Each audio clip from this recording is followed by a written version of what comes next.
ప్రకటన, task force తెస్తామని, కొత్త చట్టం కూడా తెస్తామని అన్నారు కదా, అది ఎంతవరకు సాధ్యం అనే దాని మీద మీ opinion please. Sir good evening sir. Good evening. మీకు ముందుగా మన ప్రేక్షకులకు అదేవిధంగా మిత్రుడు రాజేష్ గారికి అందరికీ నమస్కారం సార్. ఏమనుకోకండి, నిన్న పవన్ కళ్యాణ్ గారి యొక్క మాటలు ఏమైనా సీజ్ ద షిప్ అని ఆయన అన్న మాటలకు ఇదేమన్నా కొనసాగింపు అవుతుందేమో అనే కొన్ని భయం అయితే నాకుంది సార్. ఎస్, భయపడుతున్నా నేను.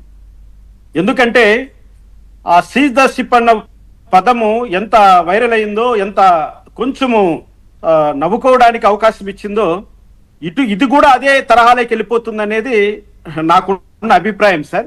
ఎందుకంటే లీగల్ గా చెప్తున్నాను. అంటే ఇక్కడ మీ మాటకు అడ్డొస్తున్నాను రామకృష్ణ గారు, దయచేసి ఏమనుకోవద్దు, మీ మాటకు అడ్డొస్తున్నాను.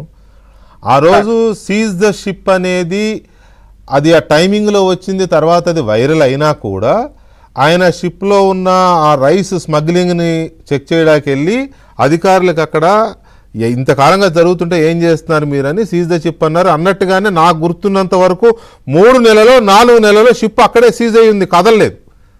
తర్వాత క్లియరెన్స్తో వెళ్ళింది, అది రాజేష్ గారికి తెలిసి ఉండాలి. ఒకటి పాయింట్ నెంబర్ 1. పాయింట్ నెంబర్ 2, ఇవాళ ఈ ప్రకటన ఆయన చాలా స్ట్రక్చరల్గా లేకపోతే ఇదిగా పదం అది అధికారులు రాసిచ్చిన ప్రకటన లాగానే అది చదివారు వారు, ఒక ప్రకటనగా వెనక రాజముద్ర పెట్టుకొని. Yeah please continue. నేను ఇక్కడ మాట్లాడుతున్నది ఏంటంటే రాజ్యాంగానికి, రాజ్యాంగంలో ఉన్నటువంటి ప్రాథమిక హక్కులకు కాంట్రవర్షియల్ గా జరిగేటువంటి చట్టాల రూపకల్పన గురించి మాట్లాడుతున్నా వెంకటకృష్ణ గారు.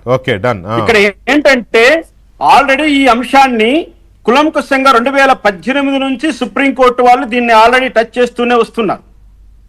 2000 సంవత్సరంలో ఈ యొక్క ఇన్ఫర్మేషన్ టెక్నాలజీ యాక్ట్ తీసుకొచ్చింది కూడా కేవలం వాళ్ళ మార్కెటింగ్ లావాదేవీలను నియంత్రించడం కోసమే తప్ప ఇతరత్ర నేరాలకు శిక్షలు వేయడానికైతే కాదు ఐటీని తీసుకొచ్చింది, ఇన్ఫర్మేషన్ టెక్నాలజీ యాక్ట్ 2000.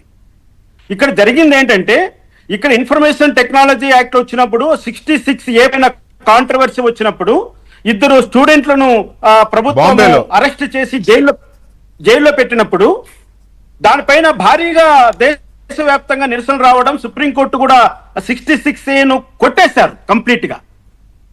ఇప్పుడు వెంకటకృష్ణ గారు ఏదైనా సోషల్ మీడియా నియంత్రించాలనుకున్నప్పుడు సోషల్ మీడియా నియంత్రించే అధికారం, గూగుల్ ని నియంత్రించే అధికారం ఎవరి చేతిలో ఉంది, మోటాని నియంత్రించే అధికారం ఎవరి చేతిలో ఉంది, అదే విధంగా ఇతరత్ర ప్లాట్ఫామ్స్ అన్నింటినీ నియంత్రించే అధికారం ఎవరి చేతిలో ఉంది? కేంద్ర ప్రభుత్వంలో అటువంటి అవకాశాలు ఉన్నాయి. మరి కేంద్ర ప్రభుత్వం చెప్పవలసిన మాటను ఒక రాష్ట్ర ప్రభుత్వ డిప్యూటీ సీఎం గారు ప్రకటించడము అది ఎంతవరకు సాధ్యమవుతుందన్న వాటిల్లో నాలాంటి వాళ్ళు ఖచ్చితంగా 1-2 సార్లు చూస్తాం.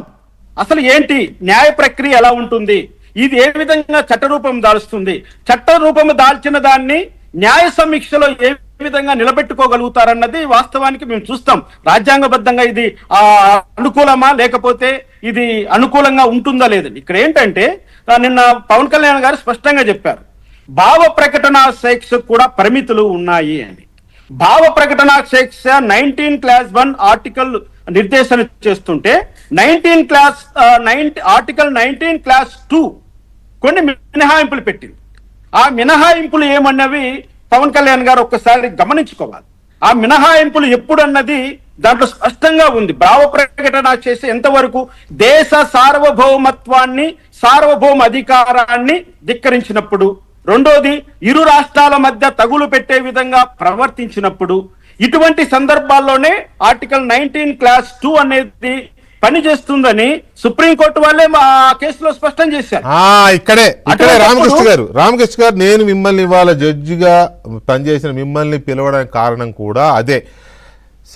Section 19(2) as per Indian constitution a freedom of స్పీచ్కి కొన్ని కండిషన్స్ పెట్టిందో అవి దేశ సార్వభౌమాధికారము, లేకపోతే 2 రాష్ట్రాల మధ్య ఉన్న ఇబ్బందులు పెడుతున్నా లేదా విద్వేషాలు రెచ్చగొట్టే విధంగా ఉన్న వీటికి సంబంధించి ఉంది. కానీ రామకృష్ణను ఇష్టం వచ్చినట్టు ఫేస్బుక్లో లేకపోతే ట్విట్టర్లో బండబూతులు తిడితే, వెంకటకృష్ణని తిడితే, రాజేష్ని తిడితే, లేదా కుటుంబ సభ్యుల్ని తిడితే, పవన్ కళ్యాణ్ గారి కుటుంబ సభ్యుల్ని తిడితే, జగన్మోహన్ రెడ్డి గారి కుటుంబ సభ్యుల్ని తిడితే, చంద్రబాబు నాయుడు గారి కుటుంబ సభ్యుల్ని ఇష్టం వచ్చినట్టుగా భయంకరమైన పదజాలంతో షర్మిల గారిని ఎట్లయితే తిట్టారో అట్లా తిడితే కదా, వాడికి ఊరు పేరు ఉండదు. వాడు ఆ ఫోటో ఎవరిదో పెట్టుకుంటాడు, జగన్మోహన్ రెడ్డి బొమ్మ పెట్టుకుంటాడు, చంద్రబాబు నాయుడు బొమ్మ పెట్టుకుంటాడు, లేకపోతే చిరంజీవి బొమ్మ, పవన్ కళ్యాణ్ బొమ్మ, లేకపోతే ఇంకొకరి బొమ్మ, ఎవరి బొమ్మ పెట్టుకుంటాడు. ఆరి బొమ్మ ఉండదు, అక్కడ పేరు కూడా ఉండదు. జగన్ అన్న కనెక్ట్స్ అని ఉంటుంది, లేకపోతే టీడీపీ యాక్ట్స్ అని ఉంటుంది. ఏదో వాళ్ళ ఇష్టం. ఇంకా పేరుండదు, ఊరుండదు, ఎందుకు తిడుతున్నాడు తెలియదు, ఎవరు తిడుతున్నాడో తెలియదు మనకి. మరి ఇలాంటప్పుడు వ్యక్తులు కదా బాధపడుతున్నది. మరి దీనికి ఒక చట్టం కావాలిగా. స్టేట్ గవర్నమెంట్ చేయొచ్చేమో, ఆ చట్టం ఎందుకు చేయకూడదు? ఇక్కడ వెంకటకృష్ణ గారు మీరు అన్నట్లుగానే వ్యక్తుల పైన దాడి చేయడం వేరు, వ్యక్తి సమూహం పైన దాడి చేయడం వేరు. అదే డిఫరెన్సియేషన్ చూపించింది సుప్రీంకోర్టు. నేను చాలా వరకు ఆ జడ్జిమెంట్ ను ఒక్కటికి 10 సార్లు చదివాను. అసలు ఎంత క్లిష్టతరమైనటువంటి జడ్జిమెంట్ అంటే ఆ యొక్క వర్డింగ్ ను ఇన్ఫర్మేషన్ టెక్నాలజీ యాక్ట్ లో కూడా ప్రభుత్వం వాళ్ళు సక్రమైన పద్ధతిలో తీసుకురాలేదు, దాని పరిమితులను నిర్దేశించలేదు. దానివల్ల ఆ యొక్క ఆ చట్టం అన్నది భావ ప్రకటన స్వేచ్ఛను హరిస్తుందంటూ సుప్రీంకోర్టు ఘాటుగా వ్యాఖ్యానించే వరకు వెళ్ళిపోయింది. ఇక్కడ నేను అంటున్నది ఏమిటంటే ప్రభుత్వం పెద్దలు ఏదైనా ఆర్డినెన్స్ తీసుకొచ్చినా లేదైనా దాన్ని చట్టరూపంలోకి తీసుకొచ్చినా రాజ్యాంగమైనటువంటి మౌలిక సూత్రాలను దృష్టిలో పెట్టుకోవాలి. ఇక్కడ ఏమంటున్నారు, పవన్ కళ్యాణ్ తిట్టారు అంటున్నారు, చంద్రబాబు నాయుడు గారిని తిట్టారు అంటున్నారు, షర్మిల గారిని తిట్టారు. అరే ఓకే, ఇక్కడ ఏంటంటే వ్యక్తులను తిట్టడం అన్నది ఎంతవరకు సమాజం పైన ప్రభావం చూపిస్తుంది, సమాజంలో ఉన్న అంటే as per your take or as per court, as per judiciary opinion, whatever అంటే వ్యక్తులకి మాన ప్రాణాలు ఉండవా అండి?